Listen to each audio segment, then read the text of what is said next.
In 1958, when the John Birch Society was founded, its purpose was, at that time, to bring about less government, more responsibility, and, with God's help, a better world. Fast forward 57 years later.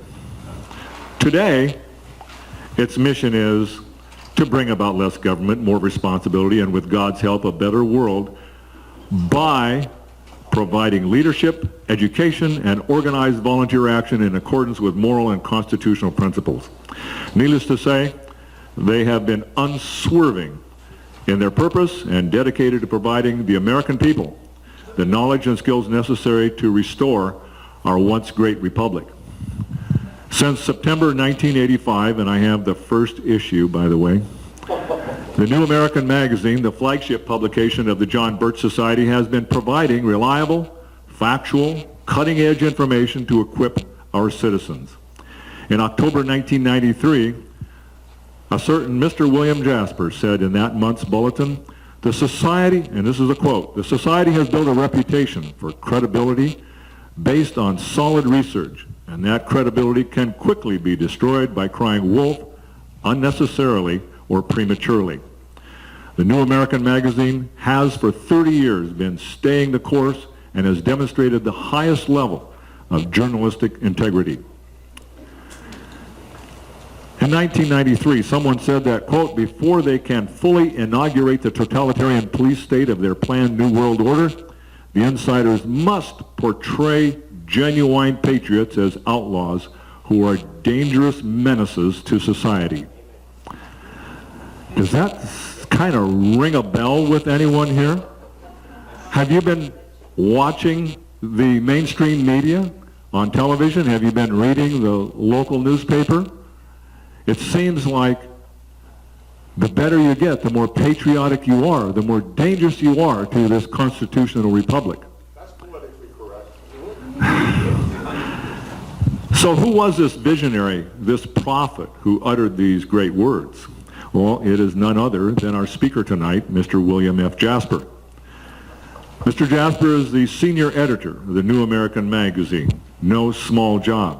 He earned his bachelor's degree in child psychology and education from the University of Idaho. He has a well-earned reputation as one of America's top investigative reporters and has attended several international conferences hosted by the United Nations. He is well known for his investigative work on the Oklahoma City bombing and its aftermath. Mr. Jasper has also authored 2 books, Global Tyranny, Step by Step, and The United Nations Exposed. As senior editor, Mr. Jasper has covered almost every major global political event, from the '92 Earth Summit that sparked the Sustainable Development Movement to Rio Plus 20 to the recent climate change conference in Paris. Mr. Jasper has been making certain that you know the truth about these key world events. A champion of the Constitution, a friend of the Republic, a true patriot, seeking to ensure that freedom shall not perish. Just look at the cover of your New American Magazine, that freedom shall not perish. Please welcome my friend, Mr. William F. Jasper.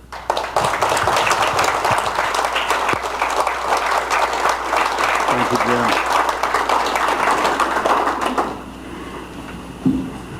We'll start the clock running here so I don't keep you more than 3 or 4 hours.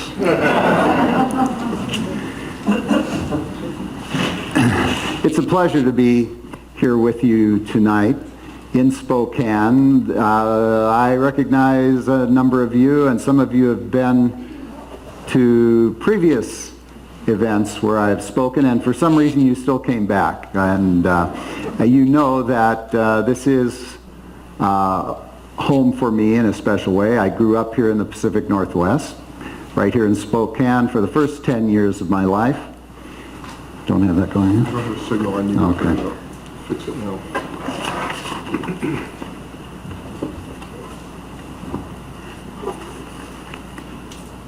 Okay. Should be going.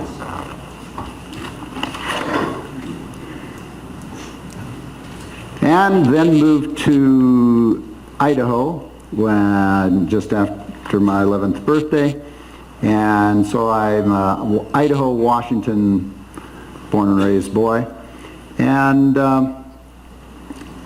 graduated from the University of Idaho, and then went off what I thought was going to be for just 2 years to Planet California to work for the John Birch Society and what became the New American Magazine. That little unplanned 2-year sojourn turned into 35 years, but I have made my way back. I am now, for the last 5 years, back living up here in Idaho and right here in the Spokane area. So it is a pleasure to be here with you tonight. Frustrated with politics, that's our topic tonight. And isn't everybody frustrated with politics? Isn't everybody? I mean, if we look around today, we see Donald Trump and Dr. Ben Carson, politically unknown a year ago. Donald Trump was known, of course, for other things. But they're riding at the top of the GOP ticket right now. Bernie Sanders, a relatively unknown Democratic senator who's the only declared socialist in the Congress, the only declared socialist, not the only socialist, he's seriously challenging Hillary Clinton from the left.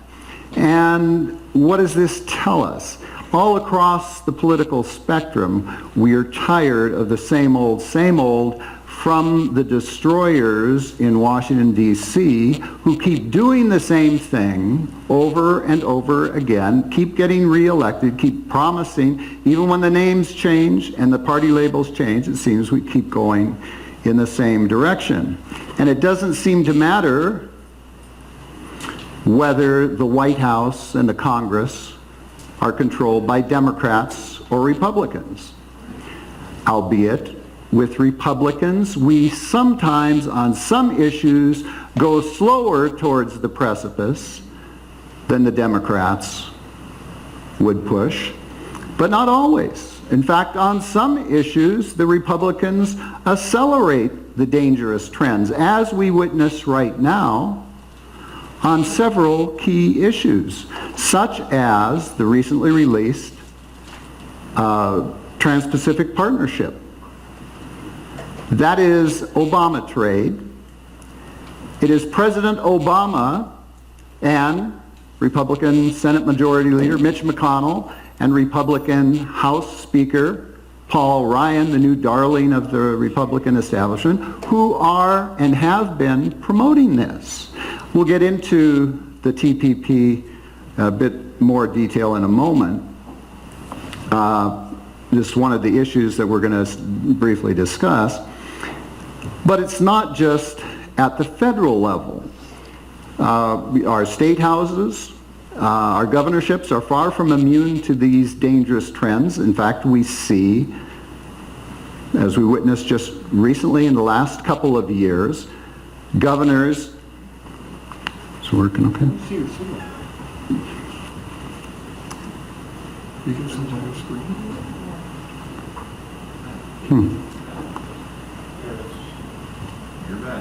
No, but it's not showing the...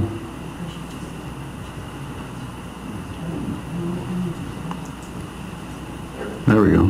I guess I'll have to do it on... I'll just keep it on that. Great.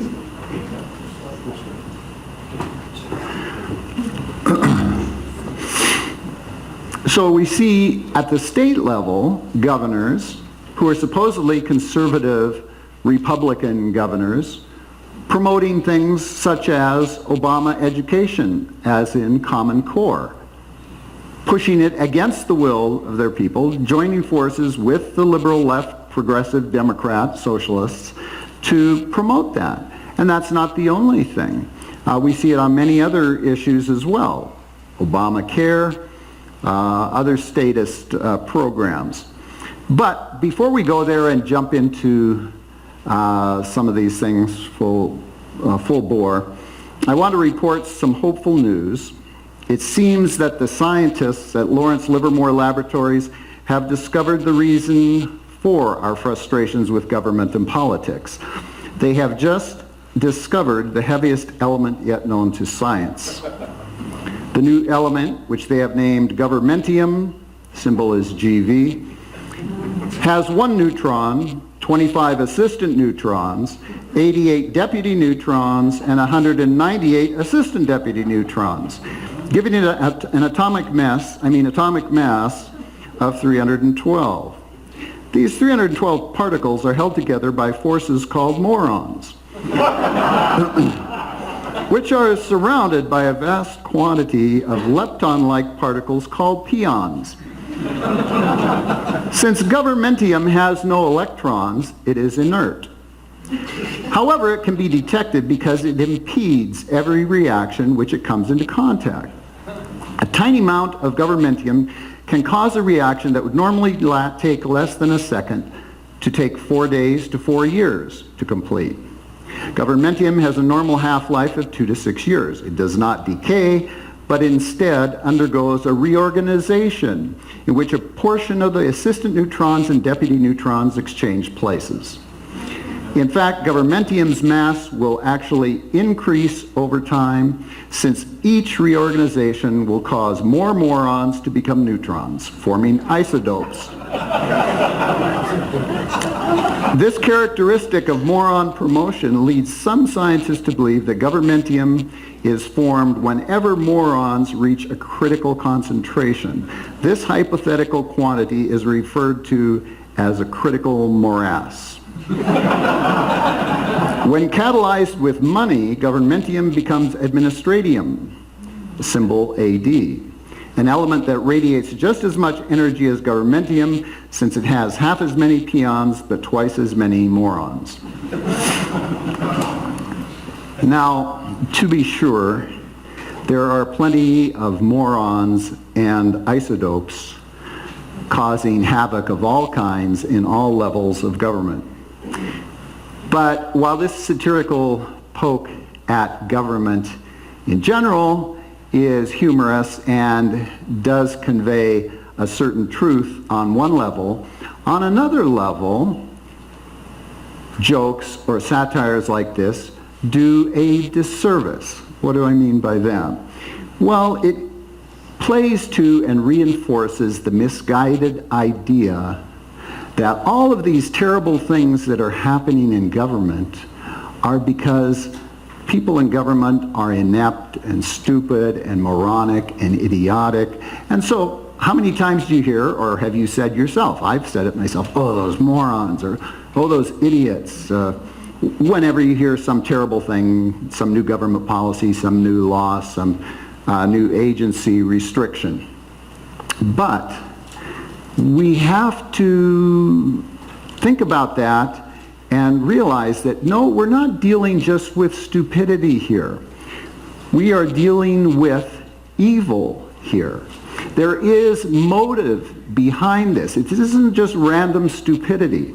And we're going to get into that tonight in specific detail. So much of the destruction that is being inflicted on our society, on our country, on our families, on our communities, financial, political, social, moral, spiritual, all of those destructive trends that we're seeing there, they're not just the result of stupidity. And we have to realize that if we're going to hope to reverse any of these things. For the past 40 years, I've been engaged full-time, investigating, writing about, reporting on, and speaking about this agenda, and focusing on the individuals and organizations that are causing these terrible things that we are witnessing all around us in our society. You'll hear people all the time from every walk of life saying, I don't know what's happening, just everything's breaking down. It's terrible on every level. Economically, we know that we're headed down the tubes, our industry, job-wise, etc. And especially morally, we can see it all around us. So I'm going to start off by looking briefly at several dangerous key programs of this evil agenda. Some you're undoubtedly familiar with, at least somewhat.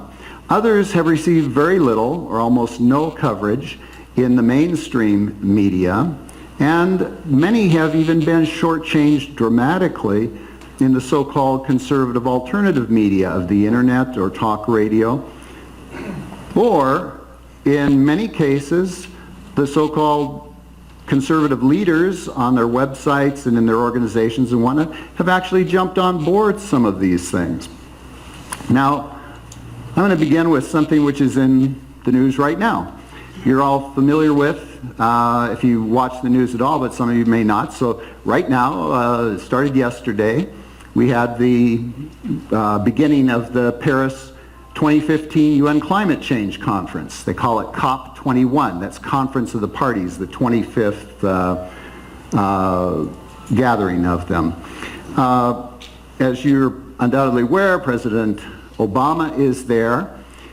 He helped kick off the agenda yesterday and again today.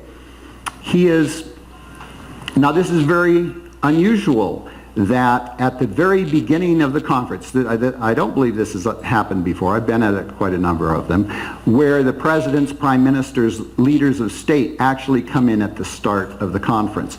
This will go on till the 11th of December. And usually the presidents and prime ministers come in at the very last because they're there to help close the deal at the very end. But they know they're in big trouble here. And so President Obama and all the presidents, prime ministers, and everything have been coming in right off at the top. Here he is with Red Chinese president, so-called dictator Xi Jinping. They met together and helped kick this off, since China and the United States represent the two largest economies and the two largest producers of CO2, which of course CO2 has nothing to do with anything about global warming. We won't get into all the science of that. But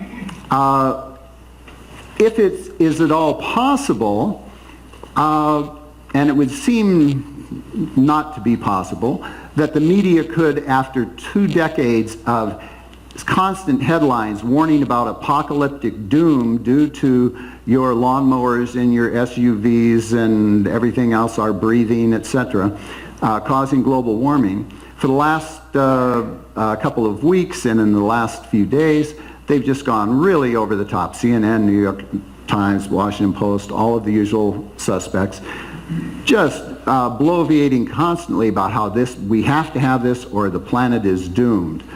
And so we were at, that's me and my foreign correspondent Alex Newman at the Copenhagen Summit in 2009 in Denmark. And Alex is in Paris now, along with our cameraman, and he is interviewing people there and covering things on the ground while I'm covering from here, and I'm going to be interviewing him daily, as well as many of the expert scientists who have gone over there and are trying to talk sense and get the word out about what really is at stake here. So we have covered from all of the climate things from going back to the Earth Summit in 1992. And at the Climate Summit in Copenhagen, of course that happened right at the same time as ClimateGate. And Dr. Phil Jones was one of the big culprits in ClimateGate. We did a lot to expose him. Dr. Michael Mann was another one of the climate criminals, the ClimateGate criminals. Dr. James Hansen of NASA was another one. And of course, at the start of this in 1992, when the global warming project was launched in Rio, even a lot of the conservative publications kind of went along with it. They said, well, yeah, we don't want the planet to overheat. But gradually, we've been able to, with a lot of other people coming on board, have been able to turn the tide with a lot of public opinion. This is our coverage back in 1992 of the Earth Summit. Al Gore was there, of course. We did a number of articles on that. This was you recognize Governor Moonbeam Jerry Brown. That was a picture I took. I was marching with him in Rio de Janeiro. Here it is today. He's there in Paris doing the same thing. He's back in as governor in California.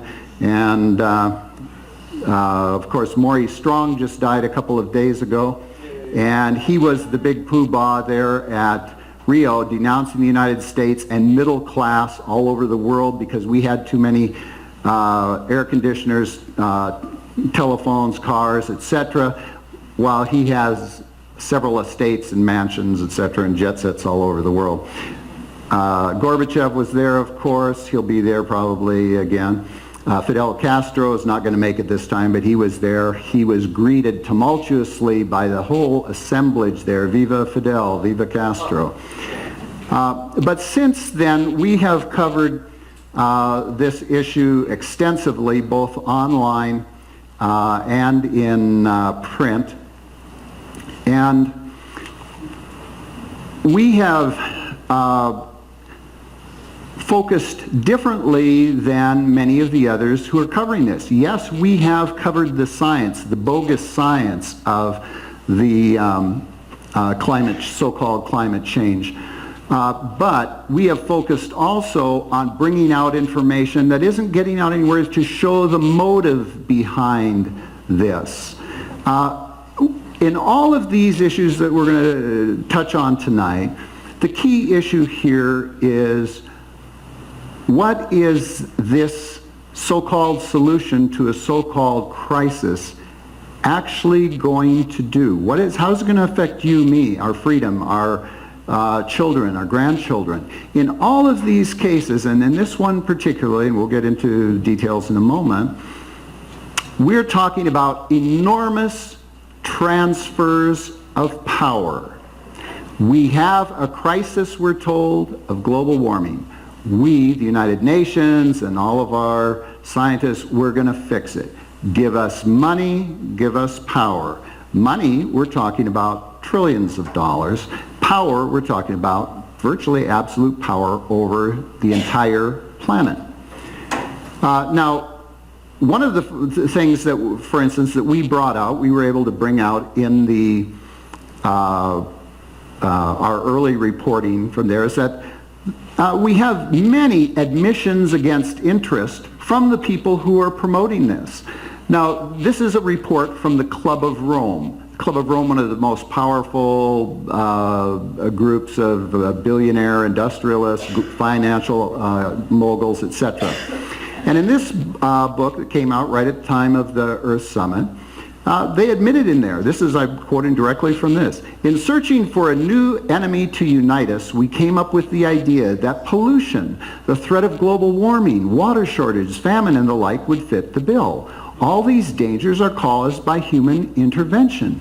The real enemy then is humanity itself. You can get it, we were kind of the first ones to break this. Now it's all over the internet, but the book is still available. They haven't been able to burn them all yet. But this is just one of many admissions like this, that they are looking for a pretext, an excuse to fasten the manacles on you, to take away your freedom, take all your money, and institute themselves as the global rulers. And we did a cover story of the New American, where this one is online, the United Nations on the brink of becoming a world government. And here inside, and it's online as well, we have a map of the United Nations, and you'll see all the number of the various organizations. They have their big gleaming palaces all over the world, and all of their projects. We did not make this map. All of the circles and symbols and everything I took from UN documents, where they're showing all of their major projects, all of their major headquarters. And so they've already built a network of superstructure all over the world for operating and as a government. And for those of you who travel, particularly in third world countries, I'm sure you've witnessed, as I have, the enormous presence of the UN and all these UN agencies throughout third world countries. That's how they get all of them to vote the way they want in the UN General Assembly. They control all the goodies and all the things that these folks have. This is just a close-up of the same thing.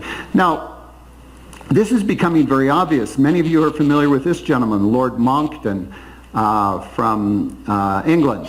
And he was a science advisor. You know, you can see him down there in the bottom. He's very well known in the climate circles.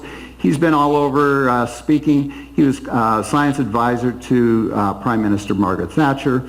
And when I interviewed him in 2008 in New York at a climate summit, I asked him, I said, do you see a larger agenda behind this push for global warming legislation aimed at creating global government or pushing socialism? And at that time he said, oh, you American right-wingers, you're always seeing these things there. Well, for the last 3 or 4 years now, he's been all over the world talking about, hey, you can't, there's no way of getting around this. They're pushing for a world government here. And he's been able to make it onto a lot of major media. You'll see him in the Wall Street Journal regularly and some of the other major media.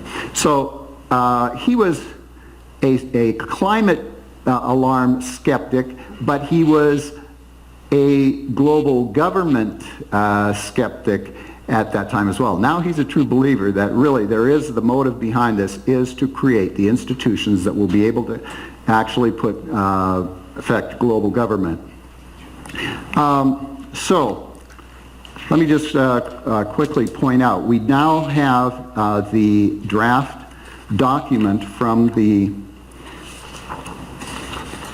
Climate Summit.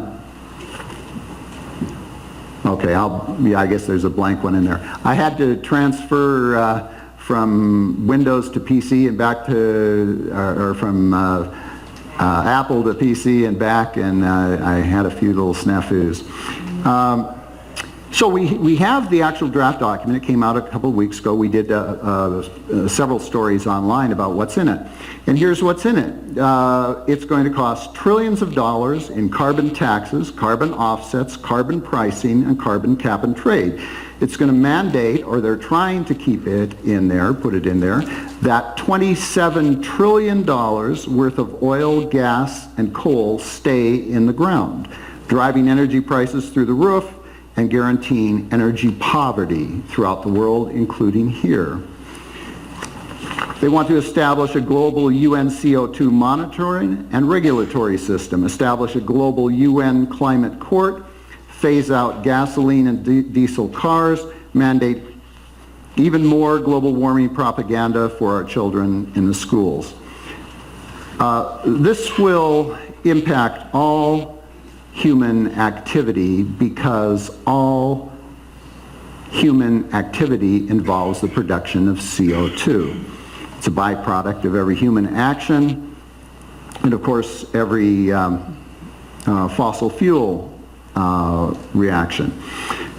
So this is a big deal. This is going to require some major effort to stop. But we're going to move on to another issue that might seem at the start to be unrelated, but it really isn't. We're talking now about the refugees, so-called refugees and migrants coming to the United States. And Secretary of State Kerry and President Obama and many other administration officials have repeatedly said, we are having all of these refugees from Syria and the Middle East and Africa because of global warming. I mean, climate change. They actually have said this. We've reported on it a number of times, and we give you the links to the State Department and White House transcripts and whatnot. They actually are saying this. But we have seen what's happening in Europe. Now, we saw in Paris a couple of weeks ago on November 13th what happened there. And that was predictable. In fact, it was predicted. We said many times that that was going to happen. This has been ongoing in Europe on a far larger scale than here in terms of Middle East migrants going there, claiming refugee status. So this particular article, which we have in the New American Online, is Obama's refugee surge coming to your town, is very important because it even includes a map which you can click on, and this doesn't show up real well, but this is from the State Department. The State Department's own map of where they intend to, where they already are sending refugees and where they intend to send them. And this was in at the 1st of November.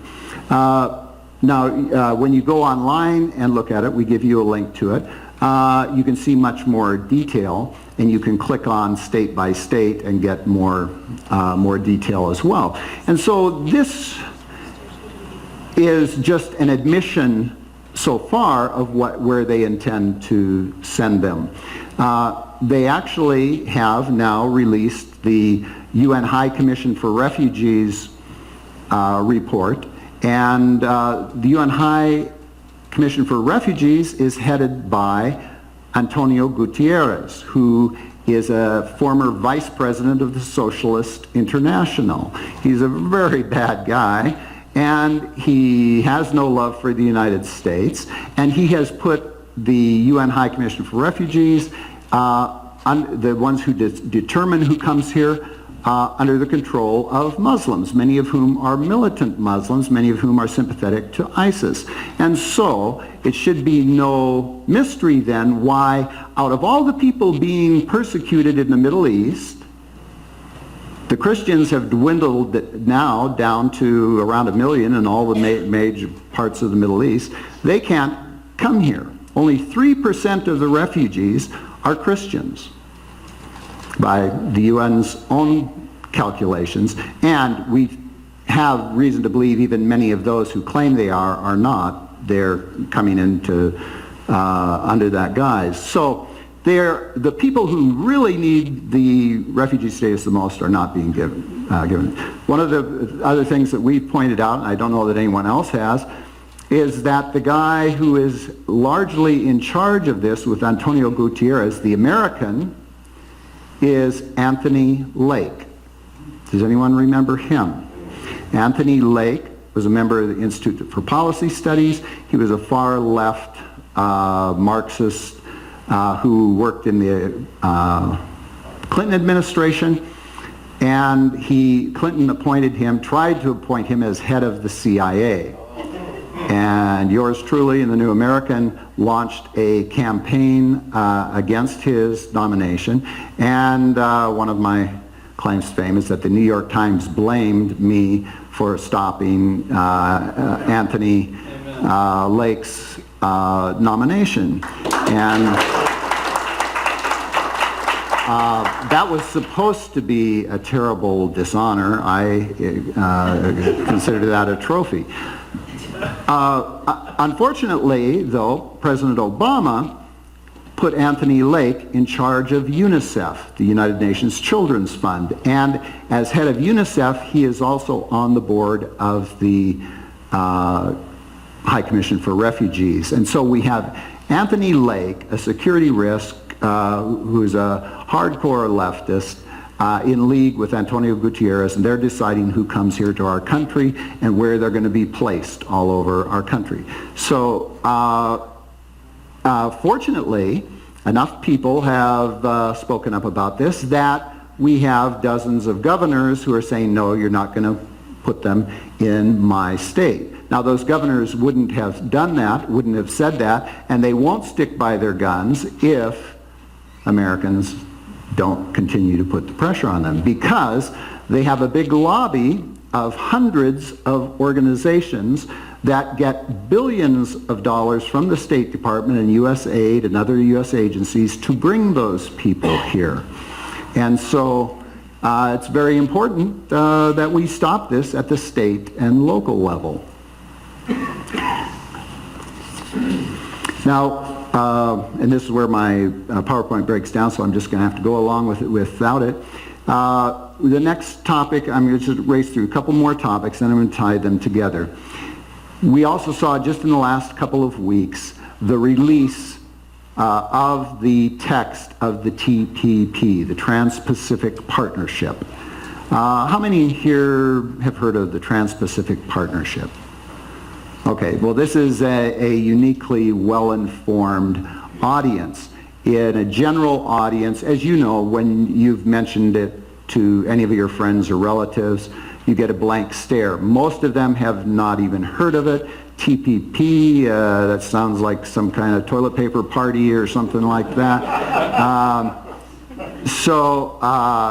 People don't even know. Now this is incredible. This is a treaty purporting to be binding law on the whole Transpacific Partnership, the 13 countries that are, 12 countries that are members of the Pacific Rim that are going to be engaged in this, and it's going to have enormous impact. What is it going to do? We have in your handouts, you should have gotten a sheet of paper that, were they given that with all the links?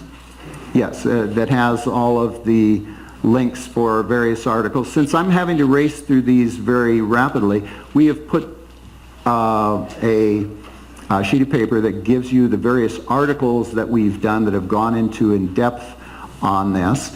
And if you will make sure that we get your email here in the back, they will email you a link page with all of the activated links. So you're not going to have to type them all in. You can just click on them or cut and paste. Bill, we did not hand out that quantity of those sheets before the meeting. They're here at the table after the meeting. You would have to manually put the email links in with these sheets, but you have the links. The best thing to do is to give us your email address. We'll send them to you, and then you just click them to go. So there you go. It's very important because these issues, the TPP, and there's another one just like TPP is for the Pacific, all the Pacific, Asia-Pacific countries that we are going to converge with economically, politically, socially, and militarily. And it is being driven under the guise of a free trade agreement. They're saying this is going to bring trade, it's going to give us all these wonderful things. But it's a partnership. It isn't just a treaty, it's a partnership. And what you find out when you read the text, as we've done, and now that it's been released, it's 5,500 plus pages of text. Why do you need that many pages for something that's just going to be free trade, which usually means taking away tariffs? Our tariffs are almost non-existent already. So what is this all about? It is about converging. It is about one of the articles that you'll have in there is called 10 Reasons Why We Must Oppose the TPP. And so you'll have that link and you can go directly to it. But I'm going to quote from that. I wrote the article, so I'll just quote here the 10 points without giving the details. 1, sovereignty will be lost. 2, TPP and TTIP are living, evolving agreements. That's what they call them, living, evolving agreements. They explain that means they'll continue to evolve and will bring new members in and it'll have new powers. So it's the exact opposite of a constitution which limits and sets in concrete what are the powers of the government. 3, it's planned in secret. We never saw anything, not even senators or congressmen could see it before it was released. 4, the TPP and TTIP are not about free trade. They're about hundreds of different issues affecting every aspect of our life. It's an immigration Trojan horse. We don't have time to go into all the details, but the TPP will make it virtually impossible for us to have any limits on immigration into our country or companies that have helped fashion this to stop them from bringing in unlimited numbers of workers, professional workers, engineers, whatever kind of workers they want. And one of the precedents we have for this is we know in the European Union, that is what has happened there. The architects of this have fashioned this after the European Union. They say that freely, so that this is really, once we get hooked up with all these Asian Pacific countries, which include China, is being, the Obama administration has already said, yes, we want China in this also, that really this could be the tsunami of immigration for the whole Asia Pacific. it merges America with China and Russia. As I said, China and Russia have already been invited to join. The TPP, TTIP could be used to foist gun control on Americans. We've had several articles on that. All the other countries of the TPP and the TTIP. The TTIP is the Transatlantic Trade and Investment Partnership with the European Union. All of the countries of the European Union and of the Asia-Pacific region have very stringent gun control laws. The individual does not have a right to defend himself against criminals on the street or criminals in government. So the government has all the force, all the guns. And we saw how that played out in France, in Paris. I don't think the ISIS guys would just walk nonchalantly through the streets here, shooting people at will and have just hopeless victims to take down. That wouldn't happen here. Then there's the myth that the TPP is going to bring jobs and prosperity. The TPP and TTIP, number 10, or number 9, are corporatist schemes.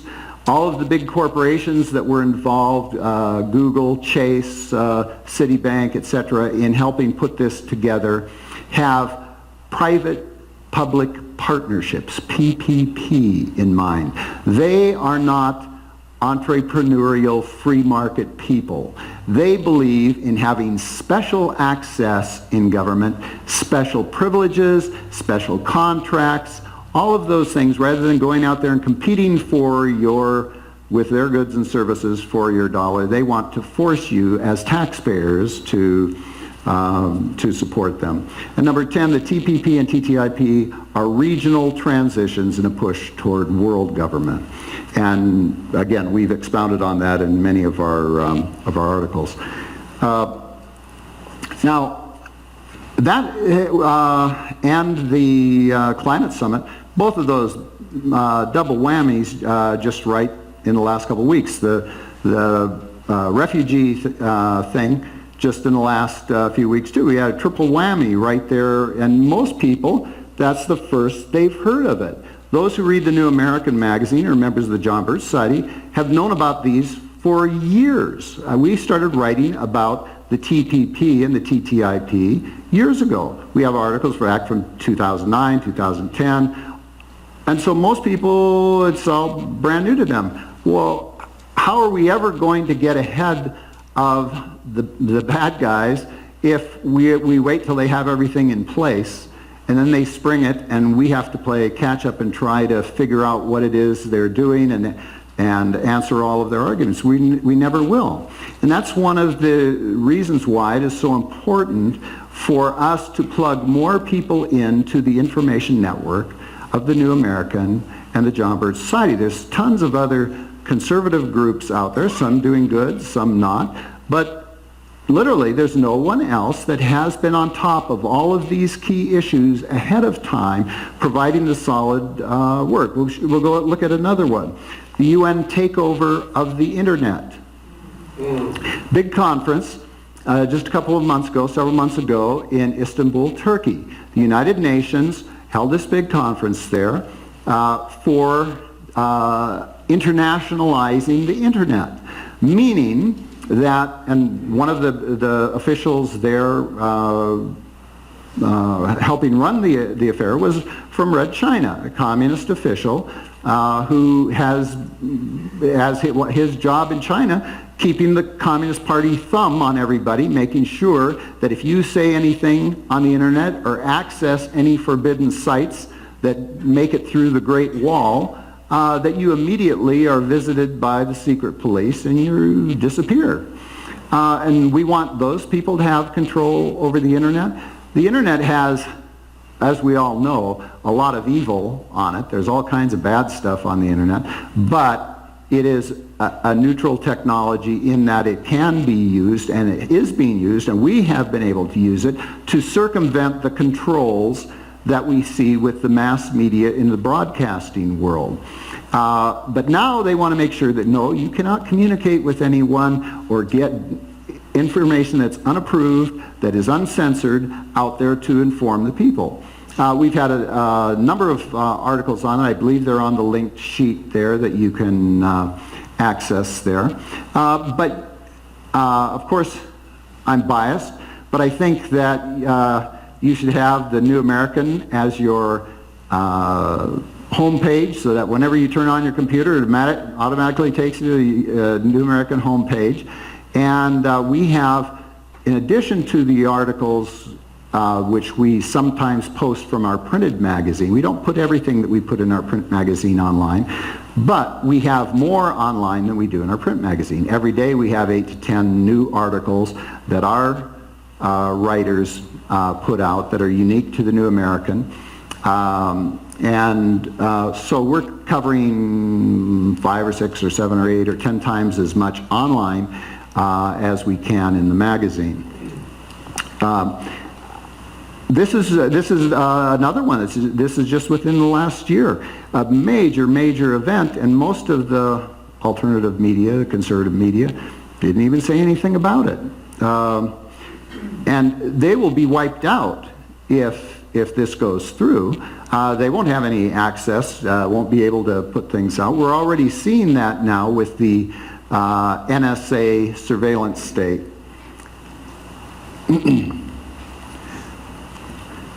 There are many other issues like this that we could go into. Many very pressing ones. The homosexual revolution that's taking place all around us, the LGBT perpetual propaganda that you're getting if you're unfortunate enough to be hooked up to television. I haven't had a television in my, I don't watch any of those sitcoms, dramas, any of that stuff. But if you do, you know that it's all over the place, and we're seeing it now working out its way in the takeover of the Boy Scouts, the attacks on the churches, attacks on the individual rights of proprietors of their own businesses. If you don't want to be a photographer for this lesbian wedding, or you don't want to serve this transgendered pizza party, they're going to bankrupt you. And you know, that's one of numerous attacks that are coming at us. We've seen in the last few months, just in the last year, an escalation of all the social unrest, the rioting, and the racial turmoil. Not just all the riots in the streets, but on the college campuses. It's again going back to reminiscence of the 1960s and 70s. And then we have many other things. I've already mentioned the NSA surveillance. Everywhere you look, we're being regulated and surveilled more and more. No privacy. So when we look at all of these things, it's very easy for the average person to just go, oh my gosh, this is overwhelming. Everything's gone down the tubes. Well, one of the things that we have tried to focus on and help people understand that this is not just the result of a general climate that has come upon our nation. This has been a specific diabolical plan that has been and is being perpetrated on the American people, and not just the American people, worldwide, to take away all freedom, to destroy all morality, to attack all religion, but particularly the Christian religion, to attack the family and family rights, parental rights, personal protection rights, gun rights, property rights, all of those things. And these are not just happening by happenstance. Now, one of the things that we have focused on are the organizations and individuals that every time you look at one of these dangerous trends, you see, gee, there he is again, there she is again, there they are again. And you look at the old issue, follow the money. Well, we have been doing that for decades. You may recall back in the 1950s, the Dies Committee had its commission to investigate the tax-exempt foundations. The Ford Foundation, the Rockefeller Foundation, the Carnegie Endowment, and several others, but those big three were the principal ones. Why was Congress investigating them? Because they found out that, gee, there's all these communist agitating organizations, many of them actually run by the Communist Party at that time. This was during the Cold War, remember, when communism was still seen as a direct threat. It was killing millions of people worldwide.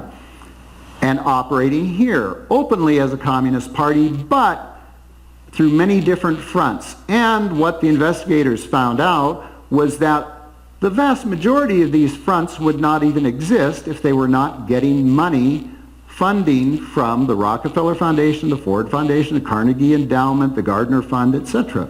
So they began investigating these big name foundations. They're usually associated with wealthy capitalists. Now, why would these wealthy capitalists, Ford, Rockefeller, Carnegie, be funding the communists? Well, that's what they wanted to find out.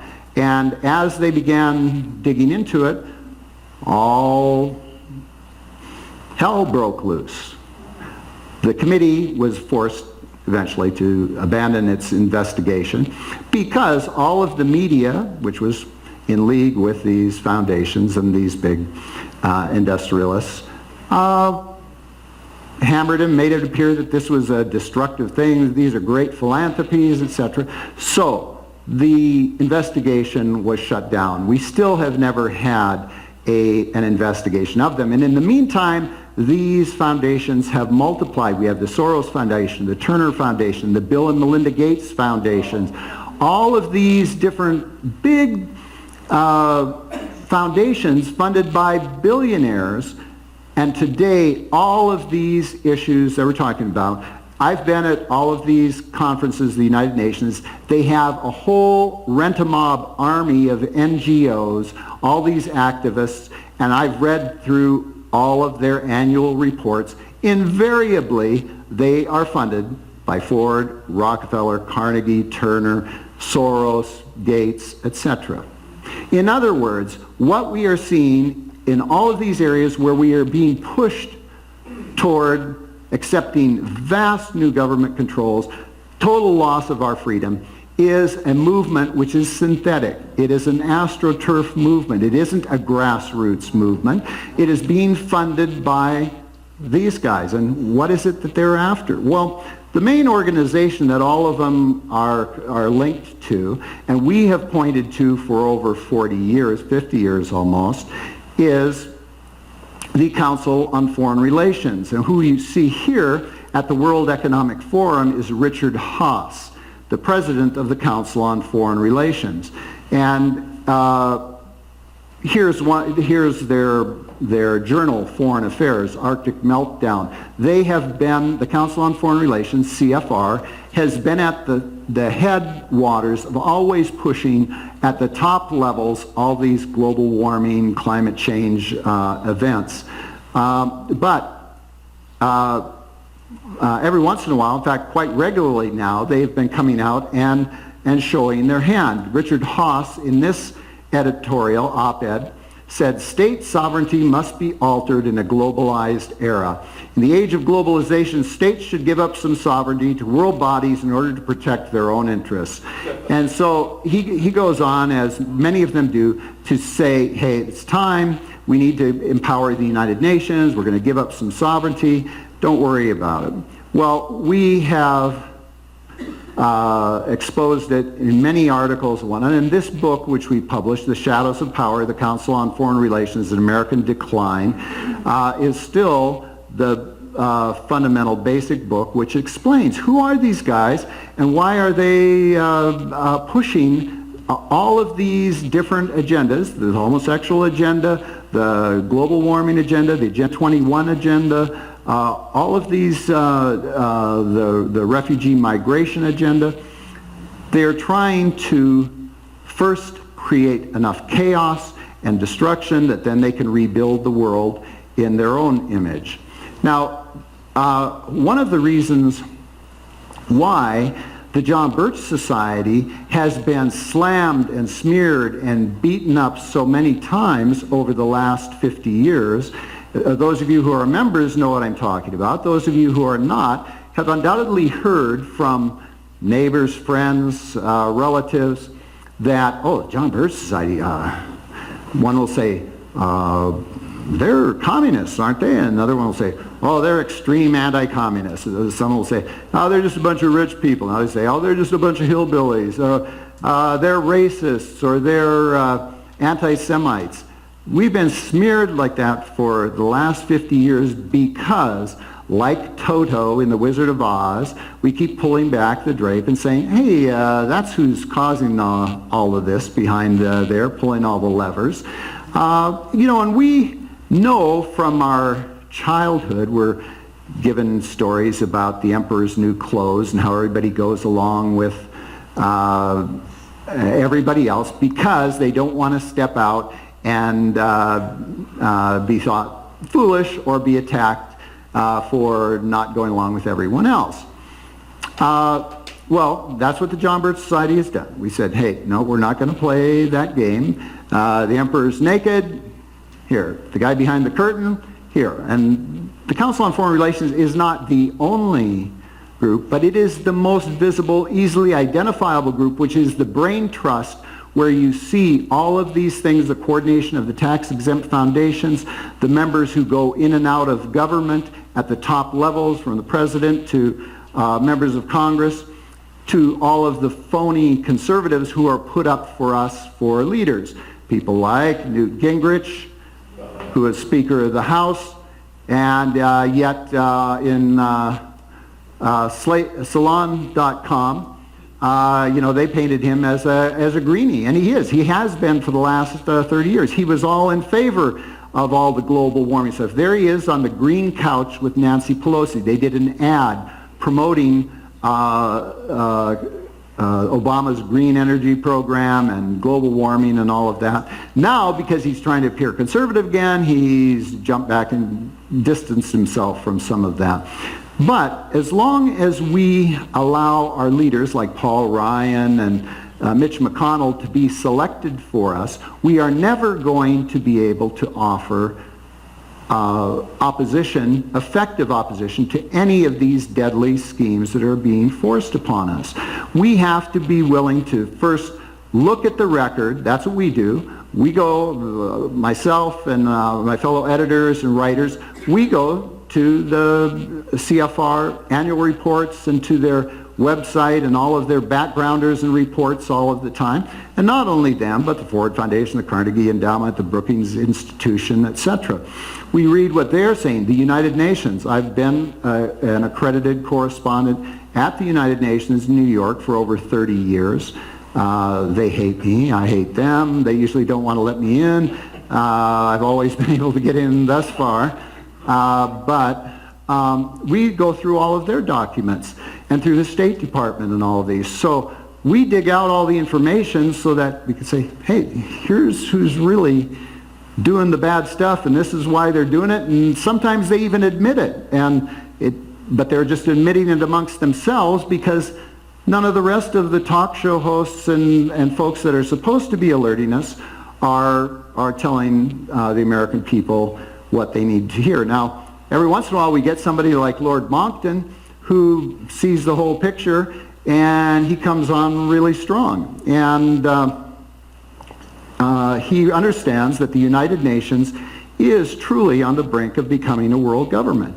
And this particular map shows rather sparsely here for North America. But of course, we have the headquarters there in New York, and eventually, if we do not stop them, all of those, we're going to look like the rest of these countries here. Now, so how do we affect this change? We have to first be able to understand the game plan for this, which is to create global government, to destroy all local opposition, all local resistance, convince people psychologically that resistance is futile. And you do that by marginalizing them and secluding them so that they feel like they're all alone and they can't do anything. Or when they talk with other conservatives, the other conservatives just hate Hillary, hate Obama, vote Republican. Hate Hillary, hate Obama, vote Republican. And then we end up with the guys who sell us out time after time, that are going to push through NAFTA, the WTO, the TPP, and many of them actually will go along with the global warming, and we see now many of the top Republicans going along with the homosexual agenda. So we're constantly losing there when we allow these phonies to be put in as leadership. They constantly use their leadership position to then undermine all the remaining resistance. So we have to first inform ourselves. I recommend the New American. We take a no-holds-barred stand on this. Most other conservative groups say, well, we have to work to reform the United Nations. It's not reformable. You can't reform the mafia. You can't reform the drug cartels. You can't reform criminal enterprises. And that is a criminal enterprise. We know from the very start that it was. So we need to inform ourselves, and the newamerican.com is one of the best ways to do that. We take the strong position that the John Birch Society does, which publishes the New American, that we need to get us out of the United Nations and get the United Nations out of the United States. Do I hear an amen to that? Okay.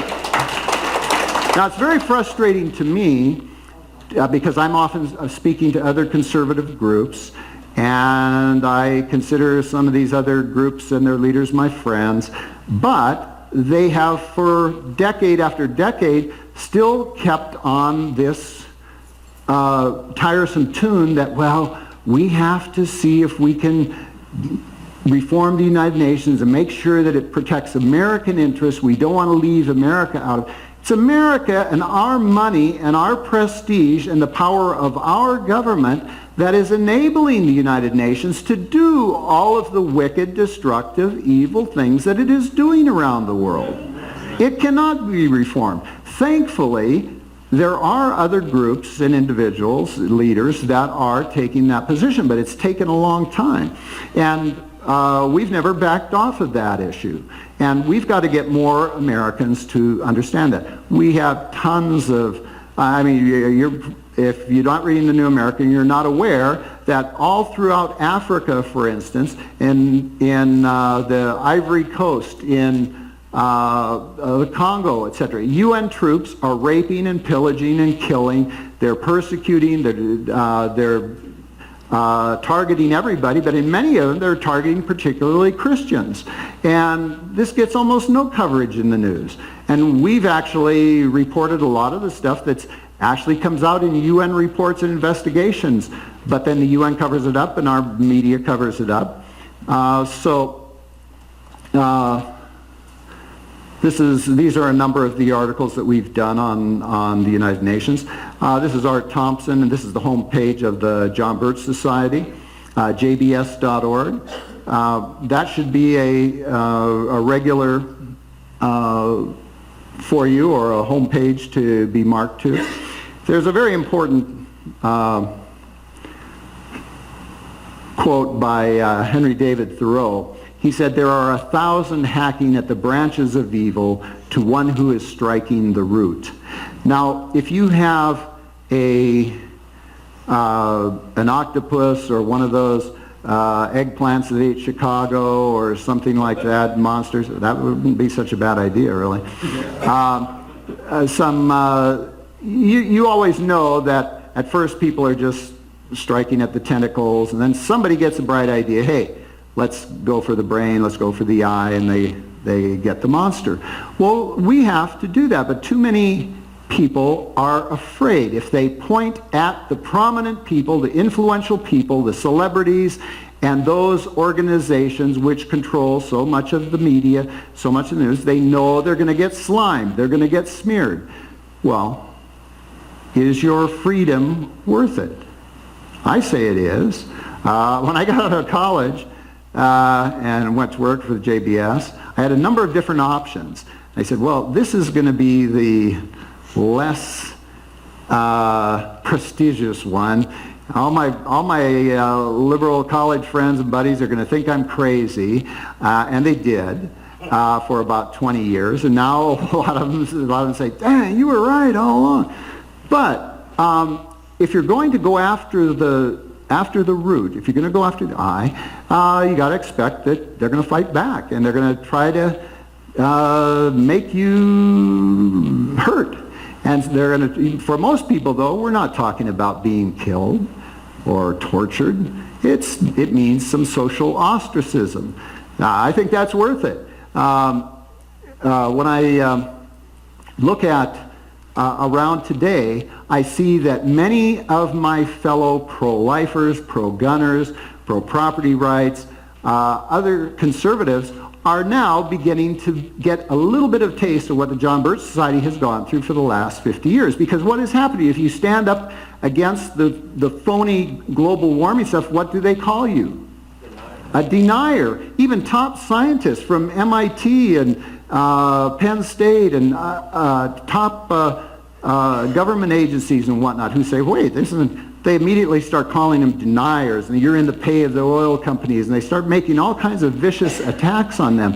In fact, as you know from the ClimateGate scandal, many of the top scientists, quote unquote, who are pushing this actually went on the warpath secretly against their colleagues and tried to get their PhDs taken away from them, got them kicked off of editorial boards so that they would control all of the science journals, etc. So yeah, it's getting rather nasty. And what's happened in the pro-life movement? Well, for the last 10 years, it's been escalating that now all of the pro-life, pro-family groups focus on the family, National Right to Life, all of these major groups are being attacked as haters, homophobes, they're terrorists because a couple of abortion clinics have been bombed, and abortions have been killed. They try to tar everyone with that. It's starting to get vicious. The same with those who oppose the homosexual agenda. Whoa, they're really being hammered. Well, that includes us. But if you really believe, if you're a believer, if you're a Christian, if you want to have some kind of decent society for your kids to grow up in, if you want them to be able to produce and not live in third world status, well, I would think any real man would stand up and say, go ahead, throw whatever you want at me, I'm gonna fight. And that's what we're all about. All around us, people are compromising. All around us, people are giving up. And we have to not give up. And what does that mean then for us? After we get informed, we have to inform others, and then we have to have it play out in the political and in the social arena. That does mean at the local level, getting the bums thrown out, the real bums thrown out, getting good, honest people in at the city council and the county commission and the county sheriff. The county sheriff is particularly important. And then at the state legislative and at the gubernatorial level, because the Founding Fathers in our Constitution gave what? They said they didn't give anything, but they reserved to the states and to the people all those powers which were not specifically given in the Constitution to the federal government. And that means we, the people, and the states, have, by right and by constitutional guarantee, the vast majority of powers. But just like any situation, if you allow your powers to be taken away from you, if you allow them to be bought and bribed by your own tax money coming back to you from the feds, if you give it to them, well, then we turn around and we find it's gone. And once it's gone, it's very hard to get it back. But we see all across the country counties and cities and states that are making efforts and that are succeeding in nullifying federal laws that are unconstitutional.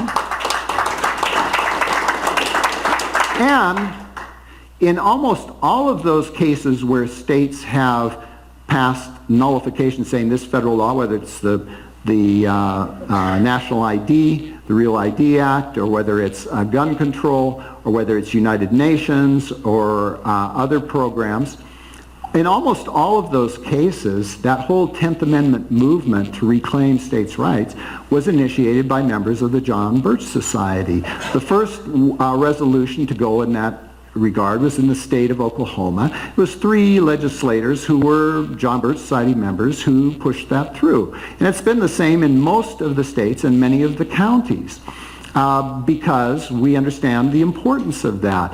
And this has caught on. A lot of people, or different organizations, are pushing this now, and we hope that that continues, because we have to take back control over our own lives in our own communities, and that means having our local officials answerable to us. And then, at the same time, I have friends who argue with me on this. They say the national politics are completely gone. It's a waste of time. We can't do anything with it. I say no. As long as we still have our rights, just as St. Paul, when he was arrested, he said, "Take me to Rome. I'm a Roman citizen." They were all shocked, and he said, "Well, I'm a Roman citizen and I demand my rights." So they had to take him to Rome. They still cut off his head, but he forced them to go by the law. And we have to do that. We can't just lay back and say, okay, well, Congress is gone, the White House is gone, whatnot. The John Birch Society has said for decades that it is a vast waste of time and money to focus on the presidential elections. Does that mean we say don't vote? No, but it's very clear, and we've written extensively on this, showing that the Republican Party and the Democrat Party at the very top are run by the Council on Foreign Relations. They alternate every few years in a quadrennial charade, and will bring in a Republican or a Democrat. But the real residual power, as intended in our Constitution, and to whatever degree it still remains, is in the Congress. Article 1, Section 1, Paragraph 1, Sentence 1. All legislative powers herein granted shall be vested in a Congress of the United States, which shall be composed of a Senate and a House of Representatives. All legislative powers. Yes, President Obama, in fact more than President Bush before them, has been legislating by executive order. But again, Congress has the ability to stop him if they will, and if we force them to. So we have to focus, stop getting all focused on the presidential races, and focus on getting your neighbors to know who their congressman is, who their state representative is. Most of them don't know. They have no idea. They may have a foggy idea about who their senators, their U.S. senators are, but they don't know who their state senators are. They don't know who their county commissioners are. So we have to do that. It's up to you, me, and as daunting as that may seem, ladies and gentlemen, we live in an exciting age, and we have to look at it that way. We have to look at it as, hey, God has given me this time, such as I have, in this period, for a purpose. And it's a noble purpose, a heroic purpose. I'm supposed to be doing something here. I'm not supposed to run and hide. God will give me all the power I need to do whatever I need to do. And that's what we have to take up as our cause. It should be a joyful thing. It looks bad, but hey, we have to step out in hope and in faith. And the John Birch Society has been doing that for over 50 years now, and has established itself, has shown itself. It has the experience, it has the record, and has the organization. And the fact that we are constantly being beaten up when our record shows that we have stayed on the straight and narrow, I think is the highest commendation that an organization can have. So I'd like to just end by saying, yes? I just want to make a point. I want you to overlook, mention our freedom index when you're informing the people. Get them to understand how valuable our freedom index is, because it shows people how they're voting. Yes, I have one. Oops, no I don't. I thought I had. The Freedom Index is unique to the New American. For many years it was called the Conservative Index, and we put it out in the New American magazine. It's also online. We tabulate the key votes in Congress for both the House of Representatives and the Senate. And then you can go to its online, you can go to it and examine it from several different areas. You can go down your state, you can go by name, you can, do you have one there? There are some here. Okay, there are some there on the table, the Freedom Index. If you're not familiar with it, get that. And every time that it comes out, go online and email it to your friends, relatives, Facebook friends, etc. I'll just shamelessly plug this here. I said make it your homepage, but also, if you would, if you're on Facebook or Twitter or any of those things,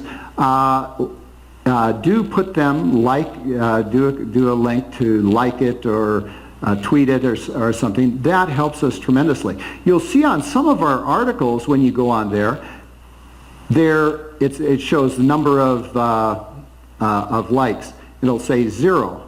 Well, that's, if it says that, or it's only 5 or 10 or 100 or something, you know that those are, we've had several times our website has been compromised and hacked, and Google has a couple of times taken off all of our likes, and our Facebook has taken them off. So, we're fighting that as well. So if you want to help us out, I think there's a reason why they're focusing that much attention to try and stop us. So I would just like to say that I know many of you have been in this battle for a long time. I've been doing it for over 40 years, and at times I get tired. I know you do too, but we have a glorious mission here. We live in a time when we have incredible freedoms that the vast majority of people in the world have no idea, no conception of. We have the ease and comfort and prosperity that the vast majority of people all over the world have no conception of. So, to those who much is given will much be expected. And so we want to be able to look our kids in the eye, our grandkids, and we want to be able to stand before our Lord at the last day and be able to say, yes, I did all that I could with what you gave me, Lord. So I thank you very much for coming out tonight. I urge you to pick up the literature there, subscribe online and or to the print, and sign up with the local John Birch Society leaders here so that they can inform you of other events, and that they can, they have a number of different things planned for the area here. We want to get things moving and make sure that we're all going to do whatever we can in the freedom fight. Thank you very much.